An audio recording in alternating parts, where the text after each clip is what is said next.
ओफ, माँ बनने पर ब्रेस्ट फीडिंग कराने का बहुत दबाव होता है। और अगर आप ब्रेस्ट फीडिंग कराती हैं पर लगता है कि बच्चे को पूरा पोषण नहीं मिल रहा, तो इससे काफी तनाव और बुरे ख्याल आ सकते हैं। तो आइए ब्रेस्ट मिल्क सप्लाई बढ़ाने के मेरे टॉप टिप्स देखते हैं। कई माता पिता मुझसे कहते हैं कि उन्हें लगता है वो बच्चे के लिए पर्याप्त दूध नहीं बना पा रही हैं, लेकिन असल में ऐसा सिर्फ कुछ ही महिलाओं के साथ होता है। फिर भी ऐसा सोचना स्वाभाविक है, क्योंकि आप दूध की मात्रा देख नहीं पाती है ना। वो सीधे स्तन से बच्चे के पेट में जाता है। तो सबसे पहले ये जानते हैं कि बच्चे को पूरा स्तन दूध मिल रहा है या नहीं। या उनका वजन हर हफ्ते 4 से 8 औंस बढ़ता है और फीडिंग दिन में 8 से 12 बार होती है। फिर बच्चे को देखें, खाने से पहले वो गुस्सैल और चिड़चिड़ा है और खाने के बाद वो शांत और संतुष्ट हो जाता है। जब बच्चा जागा हो तो क्या वो अलर्ट और एक्टिव है। एक और बात है उनके गीले और गंदे डायपर, क्या उनकी संख्या उम्र के हिसाब से सही है। पहले दिन एक गीला और एक गंदा डायपर होना चाहिए। दूसरे दिन 2 गीले और 2 गंदे डायपर देखिए। लगभग चौथे दिन से यह थोड़ा बदलता है। अब आपको 3 से 4 गंदे डायपर देखने हैं और दूध आने पर पॉटी निकोनियम से बदलकर पीली और दानेदार हो जाती है। दूध न आने पर करीब 3 गीले डायपर और आने पर रोजाना लगभग 5 से 6 गीले डायपर होने चाहिए। मेरा नाम टीना है। मैं प्रमाणित लेबर और डिलीवरी नर्स हूँ और 4 बच्चों की माँ भी।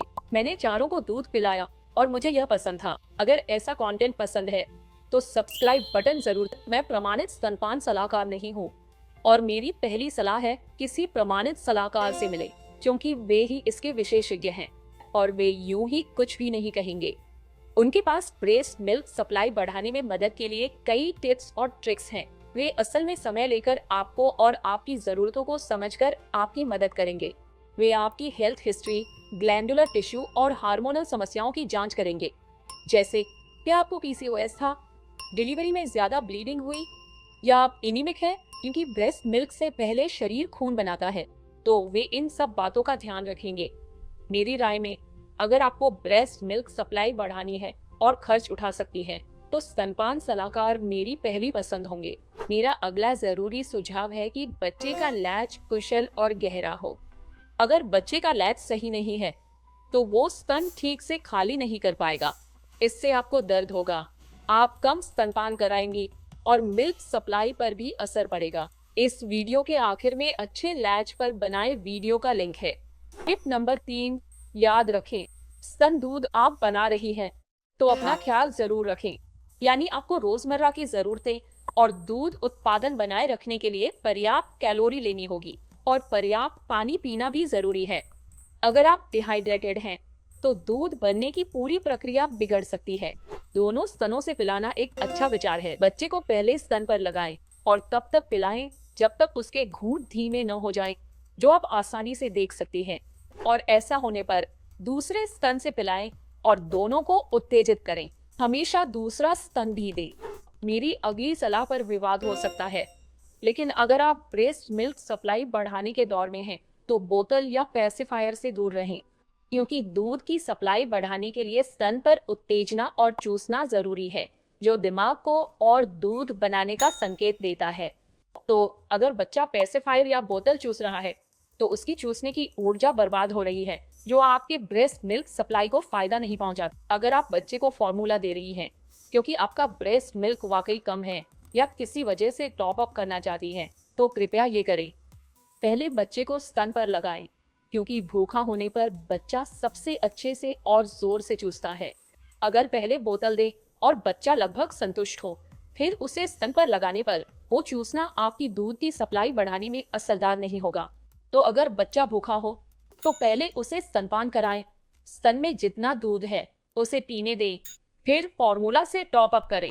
आजकल बाजार में ब्रेस्ट मिल्क सप्लाई बढ़ाने वाले कई प्रोडक्ट्स और सप्लीमेंट्स मौजूद हैं, जैसे सौंफ, ब्लेस थिसल, मेथी, लैक्टेशन कुकीज या कुछ तरह के ओटमील। पर सावधान रहें, क्योंकि याद रखें, जो उपाय एक के लिए मिल्क सप्लाई बढ़ाता है वो आप पर उल्टा असर करके आपकी सप्लाई घटा भी सकता है।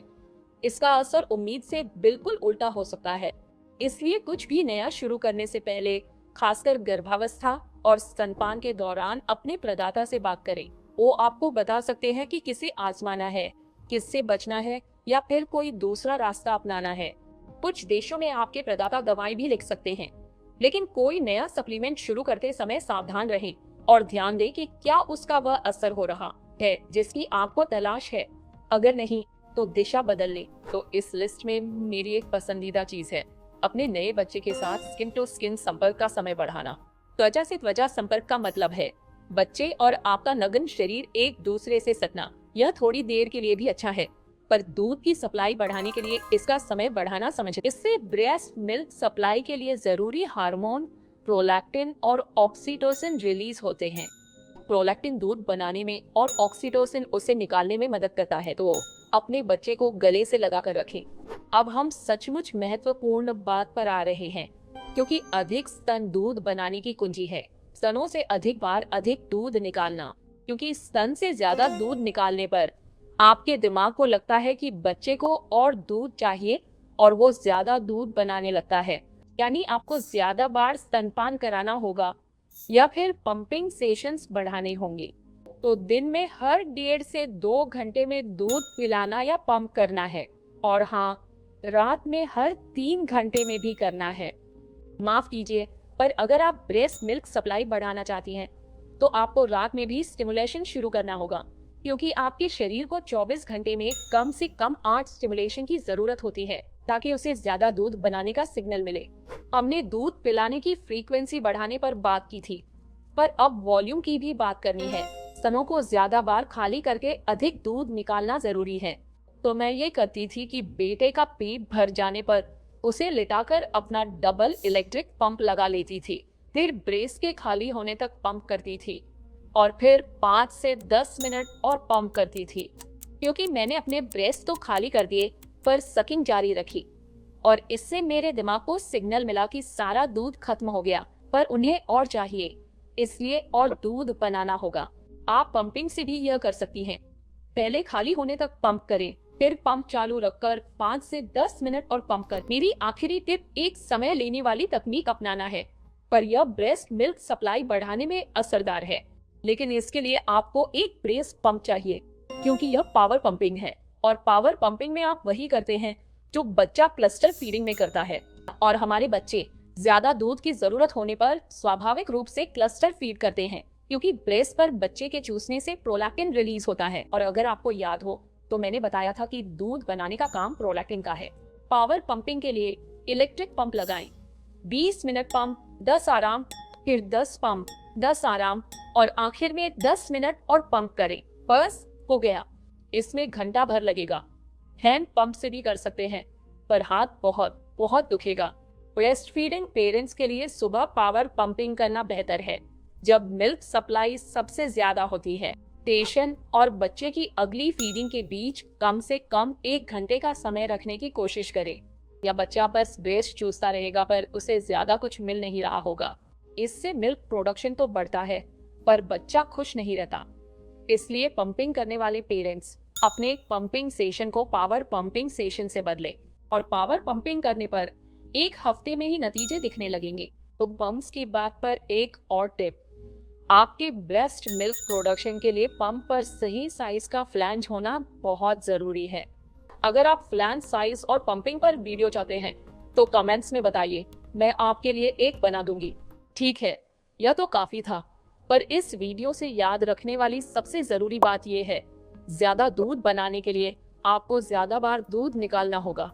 अगर ये वीडियो पसंद आया तो इसे लाइक करें, और ये रहा अच्छी लैच वाला वीडियो जो कि ब्रेस्ट मिल्क प्रोडक्शन के लिए बहुत जरूरी है, तो उसे जरूर देखें। मैं आपसे अगले वीडियो में